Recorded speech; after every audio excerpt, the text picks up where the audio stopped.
morning, I just got word that a four-legged furry friend is looking for a forever home. Luv4k9s is a local rescue group that rescues dogs from puppy mills. Jeanette Mullins joins us this morning, and you have us, I would say, almost a fashionista. Look at this dog. This is Nova Lee in her little pretty pooch dress, all ready to look for a new home. Looking gorgeous, I must say, and if you look really closely, there's actually a little bit of a pearl necklace going on here, too, no proper lady would be without her pearls, you know. Yeah, and it's real pearls as well, too. Oh, of course it is. But she's an older girl. She's been in foster care for 2 years. Oh, wow, okay. When she came to us, she had, hi, baby. She had a very bad back disease, and they didn't think that she was going to make it, but she now jumps up with her fosters and follows her fosters around. She's very loving. She's a complete part of their family. She would make a wonderful companion. She's not going to sit on your lap. She's going to probably sit next to you on the couch.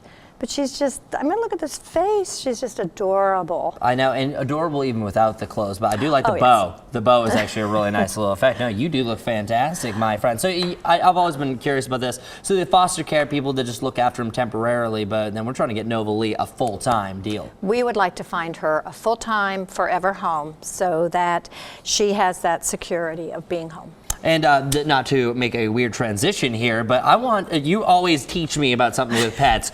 There are some beautiful flowers in our gardens that are not good for our favorite pooches. This is very true, and you know, we get very busy planting in our yards and we don't sometimes stop and think about what's safe for the animals.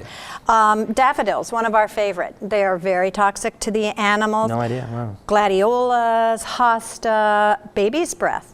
And carnations, they can be very bad. English ivy, oleander. You don't want these in your yard because your dog could end up, or your cat, munching and chewing on them, and it could make them very, very sick. It could even cause their death. Oh yeah, and then we don't want that because we're trying to get some adoptions going right now. But again, you're going to have different adoption events going on. I'll just name them real quick, 11 a.m. to 2 p.m. And that's going to be this Saturday at PetSmart, and that's going to be over in Beaver Creek. We're also going to have a link for Luv4k9s on their website, on our website, fox45now.com. Thank you so much, Jeanette, for coming in. Thank you. And hopefully we can get Nova Lee a wonderful home. Again, that information's on our website. Let's make it happen, everyone.